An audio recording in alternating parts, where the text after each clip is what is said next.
Good morning. It's fresh today. I'm taking you to the back of the house, so the north side. And for those who followed a bit, that's where we've been clearing in spring, this kind of mini jungle that was growing there together with my father. And yeah, we are now picking up the thread where we've left it in spring, continue clearing because we would like to set up our garden there, mainly like a kind of vegetable garden. There was a greenhouse we would like to set up, and actually my father is back again with us, so we can continue what we started together with him. So here behind me was this whole bunch of privet growing that we are now pulling out by the root, because if just cutting is not sufficient, it comes back from everywhere. And apart from pulling out this privet, we are also having to deal with a whole bunch of, let's call it communal garbage. Some stuff again that came together, a whole mix of rubble and steel waste and other kinds of waste, more trash that we need to clear and get to the bottom where we have proper earth again.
One layer of bricks. Hello.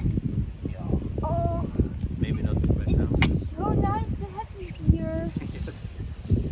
Oh, totally.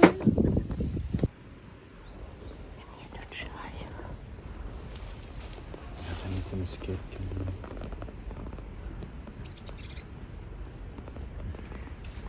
Olivier, careful. I think it's an escape canoe.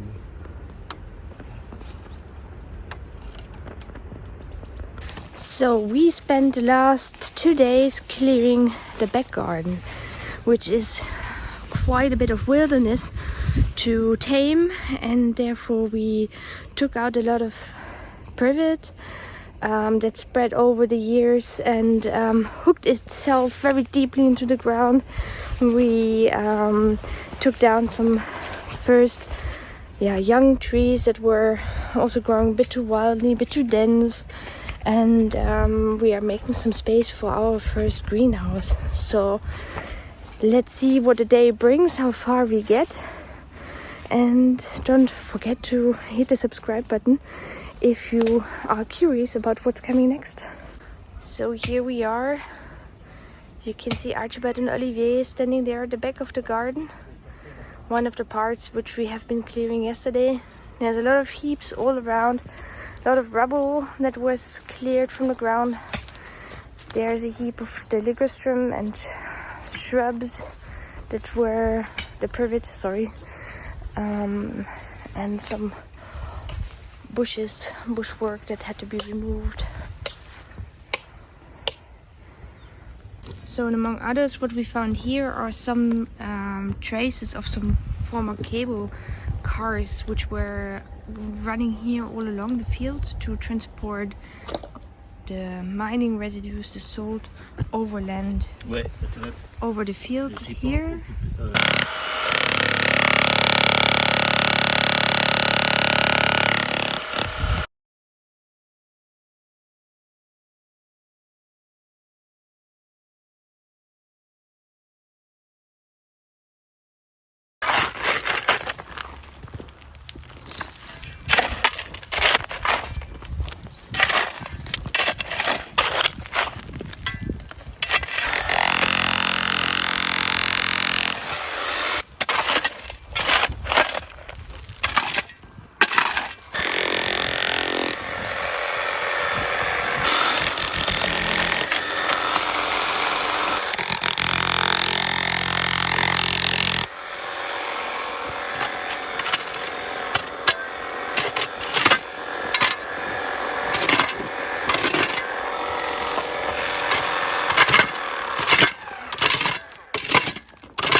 Amazing! So well done, you. Voila.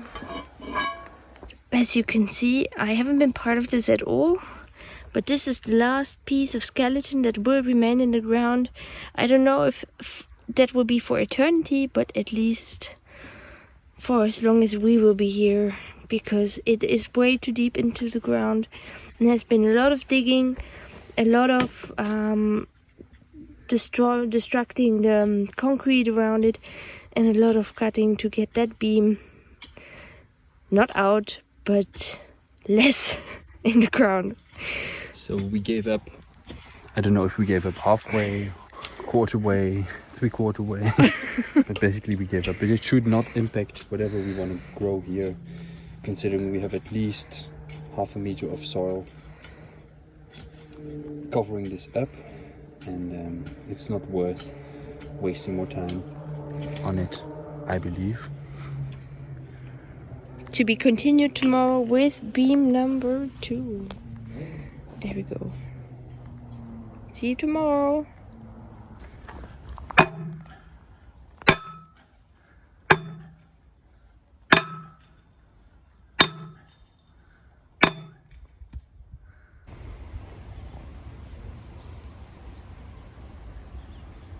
And number 2 is gone as well. So now we plan to, of course, fill up those holes again, and then also level out a little bit the landscape here, because as you can see it's quite bumpy and wavy, so for gardening that's not very handy. That's all the rubble we got out of here, unfortunately. And this weird looking tree we're gonna leave growing here for now.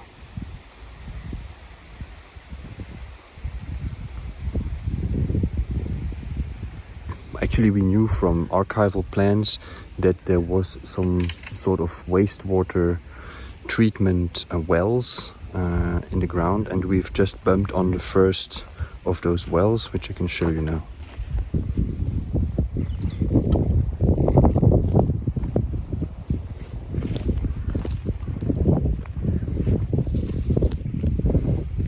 So we're dealing here with a massive cast iron lid, and this is one of 3 of those wastewater treatment wells. So this, I suppose that this last one here contains the cleared water, and we still have water inside. We just measured, it's around about 2 meters deep. It's a square concrete construction. Yeah. So our idea is to verify if maybe these 3 containers could be transformed into rainwater containers, which we could then use for our ground, for garden purposes, etc. And so that behind should be a second one, and the third one closer to the building. And as you can see, we still have quite some bushes to clear, mainly privet, some elder bushes, some wild growth going on here. Right, a little update.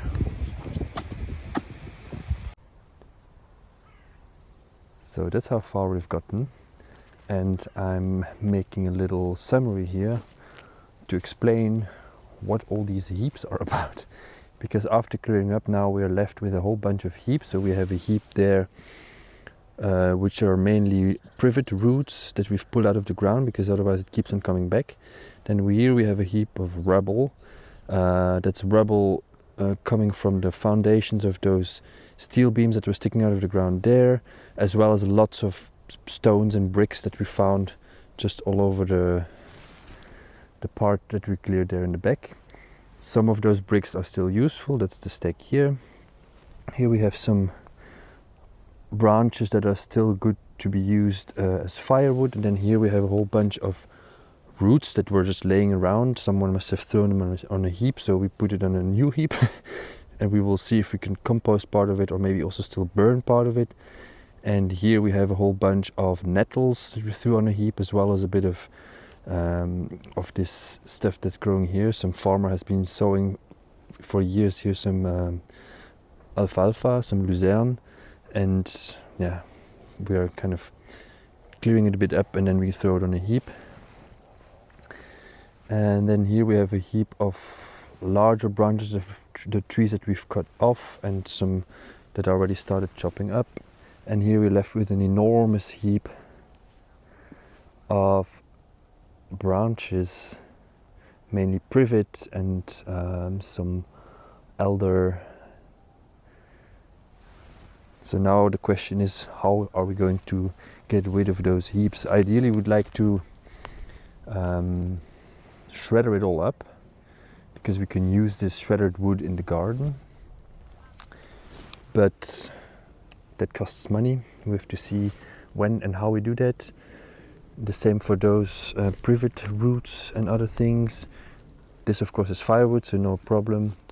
And then the construction waste, will need to move it into a container at some point, when we have one standing around for the rest of the renovation works that are going on.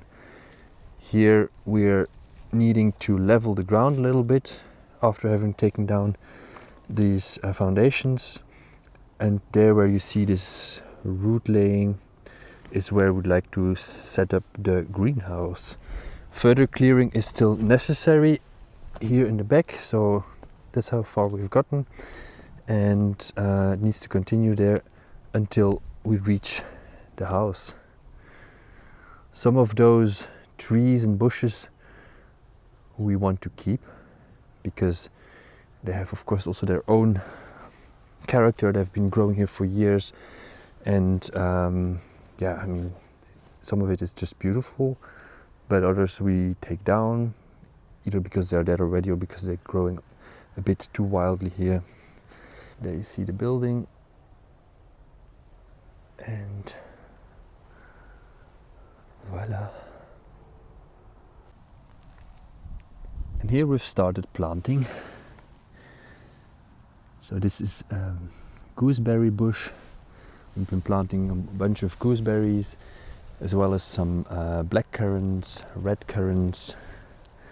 These are all shoots my father has separated from his bushes, and yeah, we've planted them now in autumn, and in spring all of this should get alive. It's the beginning of the garden, guys. So here you see what we started yesterday, and here I've placed one already new. So this to this would be the right distance. This is the distance from yesterday, which is too little, especially once they get a little larger, and then you see how close they get, and that seems not to be the right thing to do.